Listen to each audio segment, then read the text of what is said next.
You're most welcome to the Ethnographic Museum of Rwanda. This museum is located around the southern region of Rwanda in a district called Huye. It is one of the 8 public museums that we do have in Rwanda, having been inaugurated on the 18th September 1989.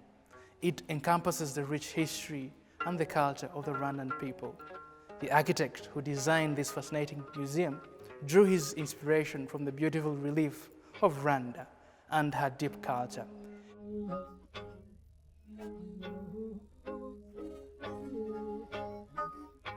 The Ethnographic Museum is comprised of 6 galleries.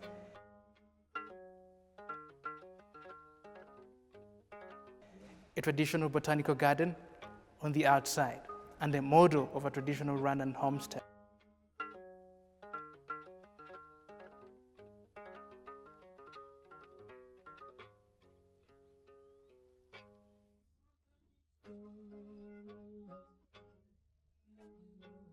Lastly, upon entering the museum, there is a shop where visitors can buy themselves souvenirs.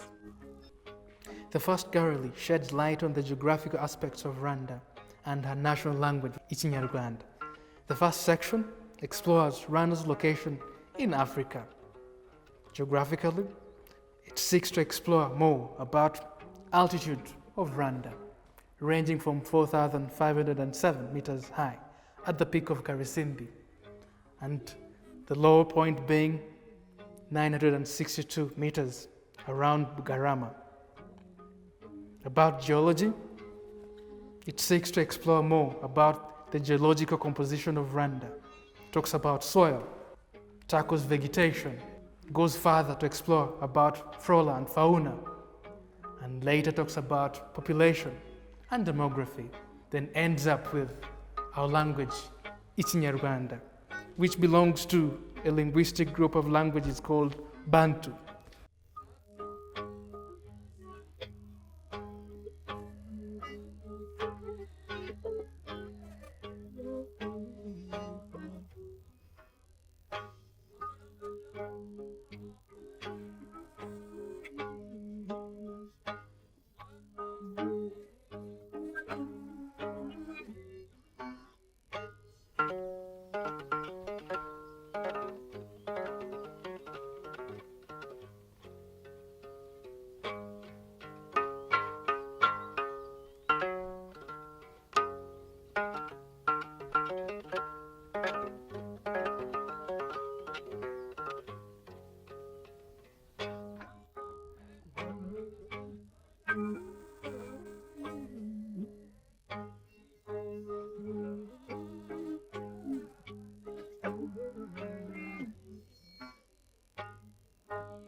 So the third gallery constitutes of craftsmanship of the Rannan society, which included pottery, different kinds of pots for different uses, storages, transportation, pipes.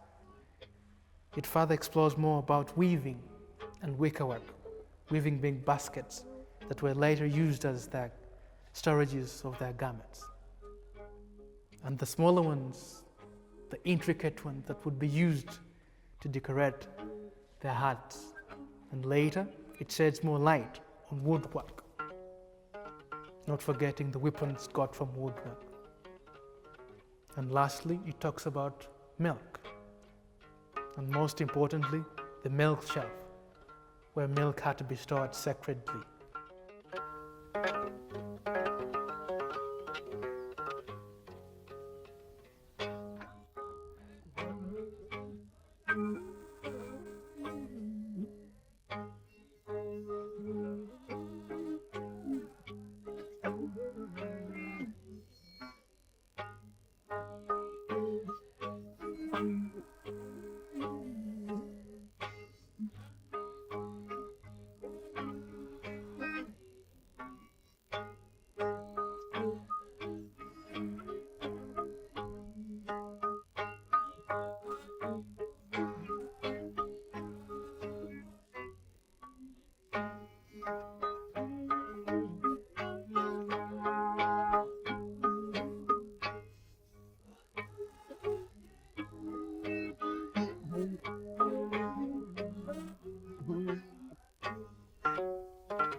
So the fourth gallery displays traditional Rwandan architecture. At the first look, one sees a traditional house, reportedly Kagondo, which meant it wasn't the principal house of the family due to its size. Some of the materials used to construct were original, having been taken from a chief's hut, who was called Njenzi. To the left, there is a general outlay of a traditional Rwandan homestead.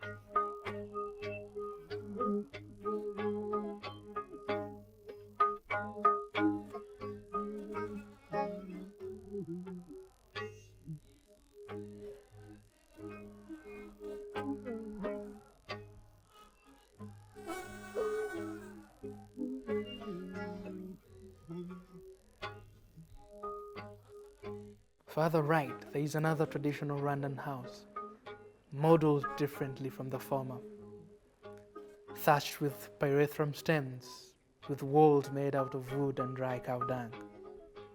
These were predominantly found in the north, because these were the house construction materials which were found commonly in that region.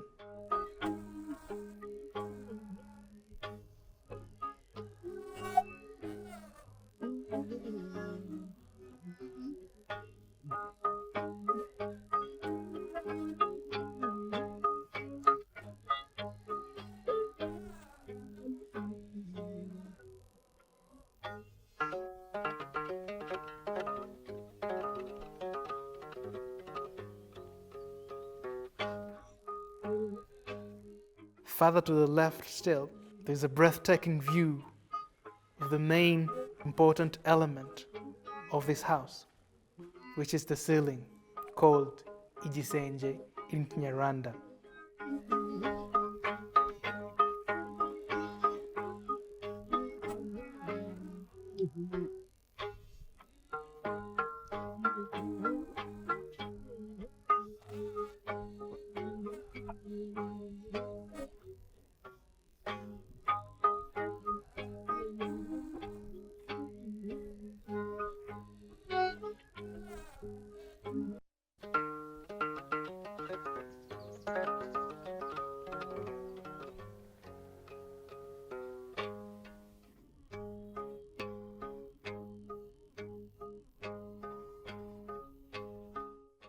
The fifth gallery explores more about clothing and different techniques that were used to make those garments.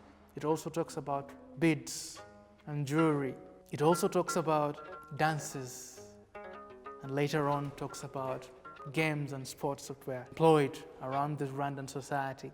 It rounds it up with currencies that were used in different times, ranging from coins to paper note. The section of clothing, it further sheds more light about Rwandan's traditional garments and the fabric they would have tailed them from, ranging from the outstanding backcloth made out of the ficus tree to the skins and hides of different animals worn by different people, respectively in different social classes and different age groups.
The jewelry section explores two categories of jewelry, one for people, another one for animals, specifically the royal calves in Nyambo, which were always found around the royal courts of the king. For the people, it helped them enhance their beauty and glamour. This jewelry is made out of different materials, ranging from elephant tusks to iron to sorghum stalk peels and other materials.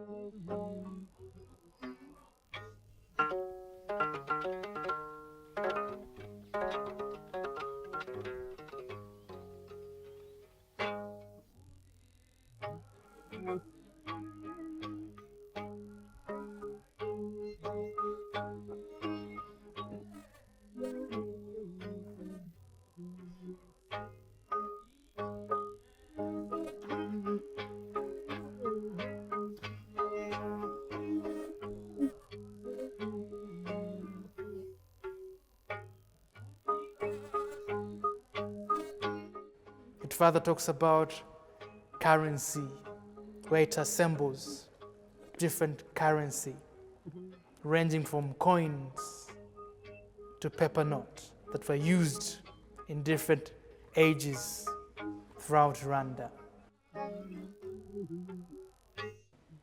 Games and sports that were carried out around the Rwandan society, including high jump, the board game, to mention but a few. It further explores more about the armory, the different arms that were used to expand the kingdom of Rwanda and later defend its territories from different kingdoms.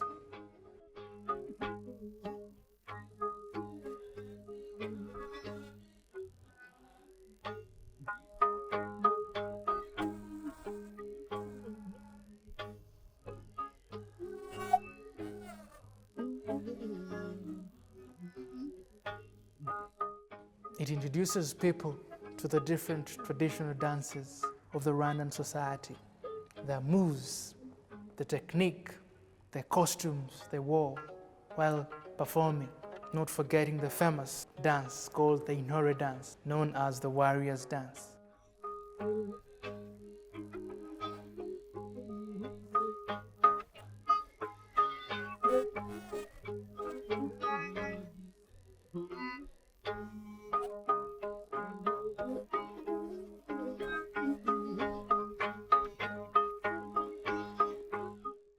The fifth gallery embarks on exploring more in the fields of archaeology, explores more about marriage, religion and beliefs, the royal treasures used in the period of the monarchs, the chronology of both the monarchs and contemporary history, iron smelting, and then ends up the joy of life, which is music. So this museum seeks to explore more about music. It showcases different musical instruments, starting from the idiophones. These included the bells, the lamellophones, to the aerophones, like flutes and horns. It goes to the chordophones, which included the bows, the zither, and the fiddle. And lastly, embarks on the membranophones that included the drums. And later showcases the processes of making the drum.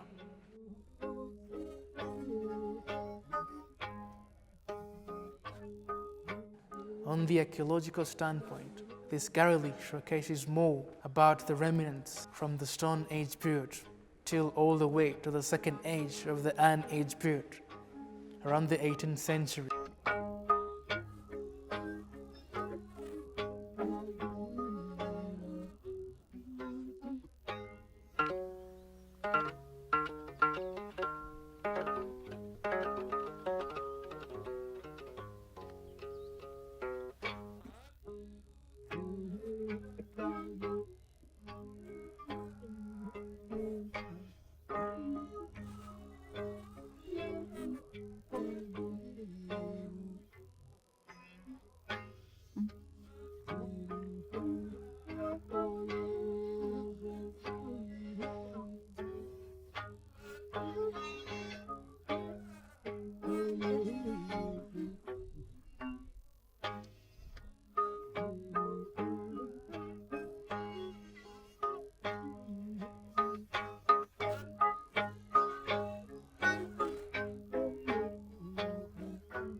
So one of the core foundations of the Rwandan society is marriage. And this section of marriage, which is the foundation of the Rwandan society, it has always been cemented by wedding. So this seeks to explore more about weddings, the giftings that goes either ways, the dowry and other important gifts for the growth and strength of the family. Like any other society, Rwanda herself had its own beliefs. They believed in the higher God, the higher power, called Rema, but they also had their belief systems, traditional ones. These included cults. We had cults of Nyabingi, we had also another cult of Lyangombe, all working hand in hand for different kinds of things. We had the diviners that were responsible for forecasting the future of the kingdom or the future of an individual. We had the fortune tellers, and we also had the rainmakers that were always found around the king's court.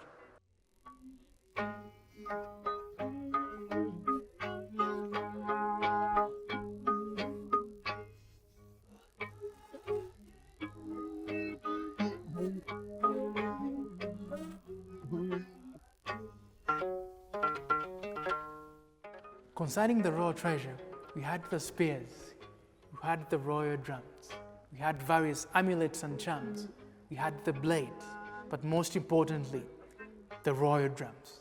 The royal drums were the symbols of power. The other drums were used ceremoniously in different occasions. Others were historical drums.